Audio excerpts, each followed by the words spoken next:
మన ప్రభువైన యేసుక్రీస్తు పరిశుద్ధ నామమునకు మహిమ కలుగునుగాక. ప్రభువుతో ప్రతి ఉదయం అనే కార్యక్రమాన్ని చూస్తున్న మీ అందరికీ ప్రేమపూర్వక వందనాలు తెలియజేసుకుంటూ ఉన్నాను. దేవుడు ఈ దినమంతా మీకు క్షేమాన్ని విస్తరింపచేయునుగాక. దేవుని వాక్యాన్ని ధ్యానం చేసుకుందాం. కీర్తనలు 28వ కీర్తన 9వ వాక్యాన్ని ధ్యానం చేద్దాం. నా జనులను రక్షింపుము, నీ స్వాస్థ్యమును ఆశీర్వదింపుము, వారికి కాపరివై నిత్యము వారిని ఉద్ధరించుము. భక్తుడైన దావీదు ఈ కీర్తన రాస్తూ ఈ చివరి 9వ కీర్తనలో చక్కటి మాటను మాట్లాడుతూ ఉన్నాడు. నీ జనులను రక్షించేవాడు నీవే, నీ స్వాస్థ్యాన్ని ఆశీర్వదించేవాడు నీవే. అవును, ఈ ఉదయకాల సమయంలో మనమందరము కూడా దేవునికి స్వాస్థ్యం, దేవుని బిడ్డలం, దేవుని ప్రజలం, ఆయన పాలించు గొర్రెలము, ఆయన మనకి కాపరైనటువంటి దేవుడు.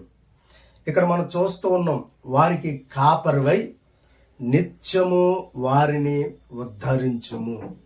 ఉద్ధరించుము అనగా మనందరికీ తెలిసినటువంటి అనేకమైనటువంటి పర్యాయ పదాలు. ఒకటి, ఆయన ఆదరించేవాడని, యజమానుడని, పాలించువాడని, పోషించువాడని, నాయకుడని, ఇలాగా అనేకమైనటువంటి పర్యాయ పదాలు మనకు కనపడుతూ ఉంటాయి. దేవాది దేవుణ్ణి దావీదు వేడుకుంటూ ఉన్నాడు, నీ ప్రజలు వారిని స్వాస్థ్యమే కదా, కనుక నిత్యము నువ్వు వారికి కాపరిగా ఉండి వారిని ఉద్ధరించు, వారిని పరిపాలించు, వారిని పాలించు, వారిని బలపరచు, వారికి తండ్రిగా ఉండు, వారిని మీరు దీవించండి అని దావీదు దేవుని సన్నిధానంలో ప్రార్థిస్తూ దేవుని సన్నిధానంలో వేడుకుంటూ ఉన్నాడు.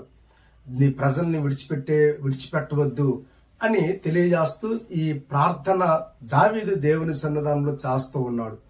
దేవుని బిడ్డలారా, అవును, ఈ ఉదయకాల సమయంలో ఈ దావీదు చేసినటువంటి ప్రార్థనను బట్టి ప్రభువైన యేసుక్రీస్తు ఈ లోకంలో సంచరించినప్పుడు ఆయనే ఒక అద్భుతమైనటువంటి మాటలు మాట్లాడారు. అదేనంటే, నేను మంచి కాపరిని అని. దేవుని వాక్యములో యోహాను శుభవార్త 10వ అధ్యాయం 11వ వాక్యం, నేను గొర్రెలకు మంచి కాపరిని, మంచి కాపరి గొర్రెల కొరకు తన ప్రాణము పెట్టెను. ఒక్కసారి 10వ వచనం కూడా మనం జ్ఞాపకం చేసుకున్నట్లయితే, దొంగతనమును, హత్యను, నాశనమును చేయుటకు వచ్చును గాని మరి దేనికి రాడు. గొర్రెలకు జీవమును కలుగజేయుటకును అది సమృద్ధిగా కలుగుటకును నేను వచ్చి తినని మీతో నిశ్చయముగా చెప్పుచున్నాను. దావీదు అక్కడ చేసిన ప్రార్థన, నువ్వు కాపరిగా ఉండి నీ ప్రజలను ఉద్ధరించదేవా అని చేసిన ప్రార్థనకి అద్భుతమైనటువంటి ప్రతిఫలం మనం చూస్తూ ఉన్నాం. యేసయ్య శరీరధారిగా వచ్చినప్పుడు, ఏమండి, ఈ లోకములో ఆయన సంచరిస్తూ ఉన్నప్పుడు అనేకమైనటువంటి మాటలు ప్రజలకి, శిష్యులకి తెలియజేసినప్పుడు, ఏమండి, వారి జీవితంలో దేవుడు ఘనమైన కార్యాలు, వారి జీవితాలు ఎలా పొందుకోవాలో అద్భుతమైనటువంటి సందేశాలు బోధిస్తున్న సందర్భంలో ప్రభు తన శిష్యులతో మాట్లాడడం మొదలు పెడుతూ ఆయన అన్నారు, దొంగతనానికి వస్తాడు, నరహత్యలు చేయడానికి వస్తారు, కానీ నేను గొర్రెలకి జీవమును ఇవ్వడానికి, అది సమృద్ధిగా కలగడానికి, సమృద్ధి అయినటువంటి ఆశీర్వాదాన్ని ఇవ్వడానికి నేను వచ్చాను అని ఆయన మాట్లాడుతూ ఉన్నారు. మాట్లాడుతూ, నేను గొర్రెలకు మంచి కాపరిని, మంచి కాపరి తన గొర్రెల కొరకు ప్రాణము పెట్టును. దేవునికి స్తోత్రం కలుగునుగాక. ఈ ఉదయకాల సమయంలో మన ప్రభువైన యేసుక్రీస్తే మంచి కాపరి. దేవుని బిడ్డలారా, ఈ ఉదయకాల సమయంలో సర్వ ప్రపంచం ఆయన మనల్ని ఏలుతూ ఉన్నారు. సర్వ ప్రపంచం మీద దేవాది దేవునికి అధికారం ఉన్నది. ఆయన నాయకుడిగాను, ఏమండి, కాపరిగాను ఉన్నాడు. ఈ ఉదయకాల సమయంలో కాపరి అయిన యేసయ్యని ఎందరైతే అంగీకరిస్తారో, కాపరి అయిన యేసయ్య మాట ఎందరైతే అంగీకరించి కాపరి అయిన యేసయ్యని వెంబడిస్తారో, వారినందరినీ అండ్ ఒక అద్భుతమైనటువంటి మార్గంలో నడిపించడానికి ఇదిగో కాపరిగా మరొకసారి నా దేవుడు నీ మధ్యకు వచ్చాడైనా. దేవునికి స్తోత్రం కలుగునుగాక.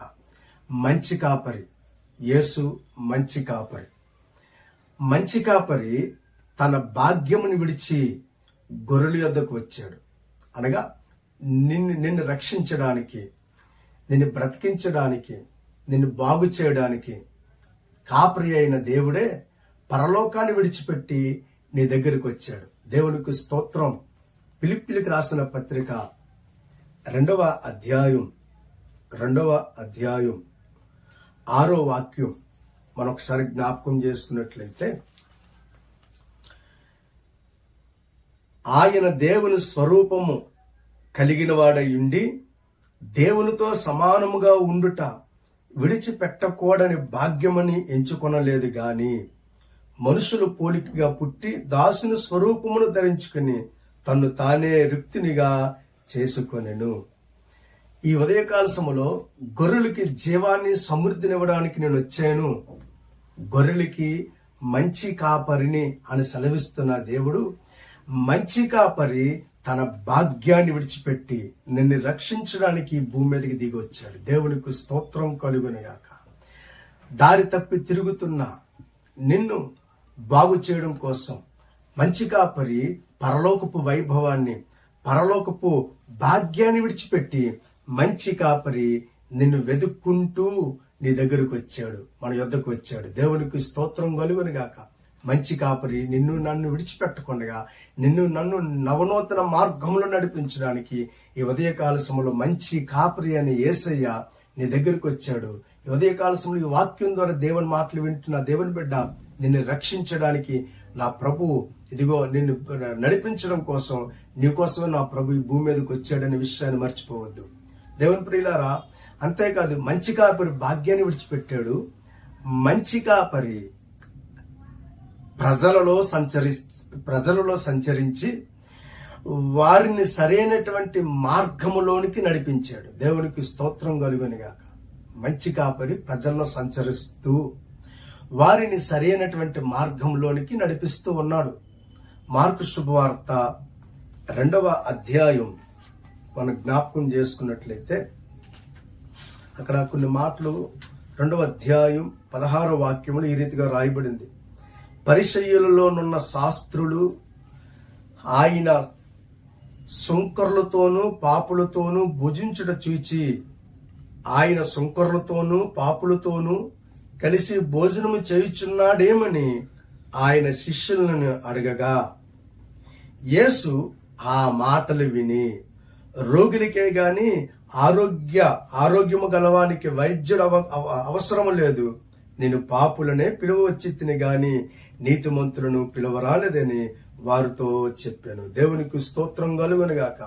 మంచి కాపరి ప్రజలలో సంచరిస్తూ వారిలో ఉన్నటువంటి ఆ పాపాన్ని, ఆ దోషాన్ని పరిహరించినట్లుగా నూతన మార్గములో వారిని నడిపించడం కోసం, సరైనటువంటి మార్గములో వారిని నడిపించడం కోసం, వారికి పరలోకపు వాక్కుల ద్వారా వారిని సరిచేయడం కోసం మంచి కాపరి ప్రజల్లో సంచరిస్తూ ఉన్నాడు. దేవునికి స్తోత్రం కలుగునుగాక.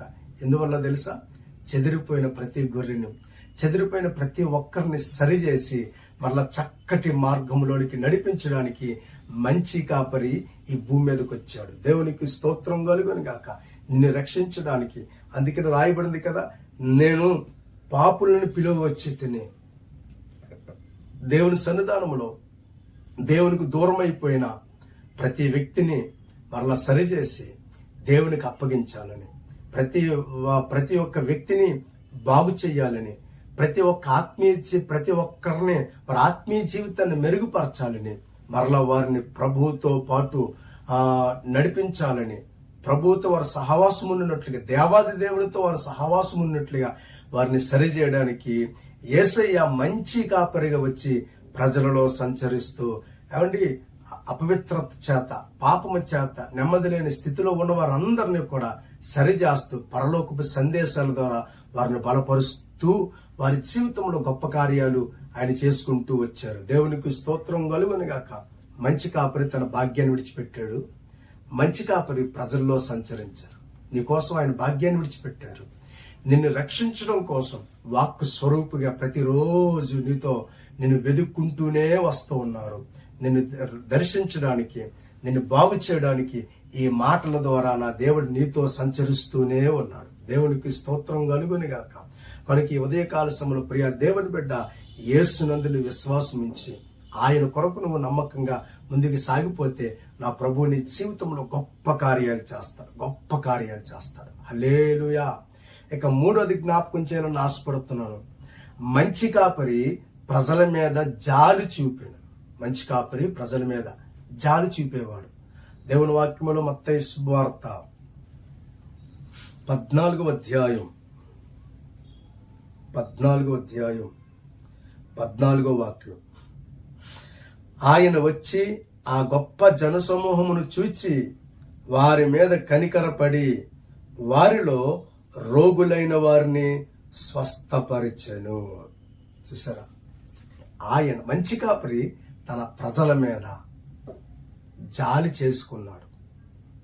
మంచి కాపరి బలహీనులైన వారిని, గాయాల పాలైన వారిని, భయంకరమైనటువంటి ఇబ్బందుల్లో నడవలేని స్థితిలో ఉన్న వారిని నడిపించడానికి, బాగు చేయడానికి, కట్టుకట్టడానికి వైద్యుడిగా, రక్షకునిగా, తన ప్రజలకు జీవితంలో మేలులు చేయడానికి మంచి కాపరి ప్రజలందరి మీద జాలిని కొనపరుస్తూ ఉన్నాడు. దేవునికి స్తోత్రం కలుగునుగాక. మనకి ఉదయకాల సమయంలో నువ్వు ఎలాంటి స్థితిలో ఉన్నా నిన్ను బాగు చేయడానికే మంచి కాపరి నీ పట్ల జాలి కలిగి ఉన్నాడు. నిన్ను రక్షించాలని, నీ జీవితంలో శ్రమల్లో, ఇబ్బందుల్లో, ఇరుకుల్లో ఉన్నావు కనుక నీ ఎడల ఆయన జాలి చేసుకుని నిన్ను బాగు చేయాలని నా ప్రభువు ఆశపడుతూ ఉన్నాడు. నీ జీవితంలో నువ్వు కలిగి ఉన్నటువంటి శ్రమలన్నిటిలో నుండి కూడా నిన్ను విడిపించాలని నా ప్రభువు జాలి కలిగిన వాడై ఉండి నీ ఎడల కనికరాన్ని చూపిస్తూ ఉన్నాడు. కనుక ఈ ఉదయకాల సమయంలో మంచి కాపరిని నిర్లక్ష్యం చేయొద్దు. ఆయన నీకు కాపరిగా ఉండాలని ఆశపడుతున్నాడు. మరి నువ్వు ఆయనకి ఇష్టమైన కుమారుడిగా, కుమార్తెగా నువ్వు ఉంటే ఆయన నిన్ను ఏలునట్లుగా, ఆయన నీ మీద అధికారం చలాయించినట్లుగా నీవు ఆయన అధికారానికి నువ్వు ఒప్పుకొని ఆయన మార్గంలో నువ్వు నడిచినట్లయితే, ఆయనకి నీవు అప్పగించుకున్నట్లయితే ఆయన నిన్ను సరైనటువంటి మార్గము గుండా నిన్ను నడిపించడానికి మంచి కాపరి అయిన దేవుడు నీ పట్ల శ్రద్ధను వహిస్తాడు అని ఉదయకాల సమయంలో ప్రేమతో జ్ఞాపకం చేస్తూ ఉన్నాను. కనుక నా ప్రియ దేవుని బిడ్డారా, మంచి కాపరి నీ మీద జాలి పడుతూ ఉన్నాడు. మంచి కాపరిని రక్షించడానికి ఆయన నీ మధ్య సంచారం చేస్తూ ఉన్నాడు. మంచి కాపరి నిన్ను పరలోకపు వైభవాన్ని, పరలోకపు ఆశీర్వాదాన్ని ఇవ్వడానికి మంచి కాపరి పరలోకాన్ని విడిచిపెట్టి ఈ లోకానికి వచ్చి ఉన్నారు. కొనికి నువ్వు మంచి కాపరి మీద ఆధారపడితే, మంచి కాపరి అయిన యేసయ్యని నువ్వు అంగీకరిస్తే నీ జీవితంలో గొప్ప కార్యాలు నా ప్రభువు చేస్తారు. కొనికి ఉదయకాల సమయంలో మంచి కాపరి అయినటువంటి యేసయ్య నిన్ను ఉద్ధరించాలని, నిన్ను బాగు చేయాలని, నిన్ను బలపరచాలని నిన్ను వెతుక్కుంటూ వచ్చాడు. గనుక నీవు ఆయన యొక్క పరిపాలన క్రింద, నీవు ఆయన యొక్క నాయకత్వం కింద, ఆయన నిన్ను పాలించినట్లుగా, ఆయన నిన్ను మేపునట్లుగా, ఆయన నిన్ను నడిపించినట్లుగా నువ్వు యేసయ్యకి నీ జీవితాన్ని అప్పగించుకుంటే నా ప్రభు నిన్ను ఆశీర్వదిస్తాడు. దావీదు అంటారు, యెహోవా నా కాపరి, నాకు లేమి కలగదని. దావీదు దేవాది దేవుణ్ణి కాపరిగా తన జీవితాన్ని అప్పగించుకున్నాడు. గనుక నా దేవుడు నన్ను సరైనటువంటి మార్గంలో నడిపిస్తారు, నేను దేనికి కూడా భయపడను, నేను దేనికి కూడా జడియను అని దేవుని సన్నిధానం ముందు దృఢ నిశ్చయంతో ప్రభువునందు ఆనందిస్తూ ప్రభు కృపలో సాగిపోయాడు. కనుక ఈ ఉదయకాల సమయంలో ప్రభువుని యేసునందు విశ్వాసముంచు. మంచి కాపరి నీ జీవితంలో గొప్ప కార్యాలు జరిగించునుగాక. దేవుడు మిమ్మల్ని దీవించునుగాక. ఆమేన్. ప్రార్థన. కృపగల దేవా, నీ నామాన్ని బట్టి వందనాలు అయ్యా. నువ్వు మంచి కాపరిగా మా ఎడల నీవు కృపను కనుపరుస్తూ మంచి కాపరివైన దేవా, పరలోకపు వైభవాన్ని నా కోసం విడిచిపెట్టి లోకానికి వచ్చావు. మంచి కాపరివైన దేవా, ప్రతిరోజు కూడా వాక్యం ద్వారా మీరు మాలో సంచరిస్తూ ఉన్నారు. మమ్మల్ని బాగు చేస్తూనే మా జీవితాన్ని సరిచేస్తూ ఉన్నారు. మంచి కాపరివైన దేవా, మా ఎడల జాలి చేసుకుని అయ్యా మమ్మల్ని స్వస్థపరుస్తూ, మమ్మల్ని బాగు చేస్తూ, మమ్మల్ని నడిపిస్తూ ఉన్నావు. మంచి కాపరి అయ్యా, మేము మీకు అప్పగించుకుంటూ ఉన్నాం. మీ కొరకు నమ్మకంగా బ్రతకడానికి మా ఎడలు మీరు దయ చూపించమని వేడుకుంటూ మహిమ ఘనత స్థుతులు పొందండి. యేసు నామమున ఈ ప్రార్థన అడుగుచున్నాము తండ్రి. ఆమేన్. God bless you.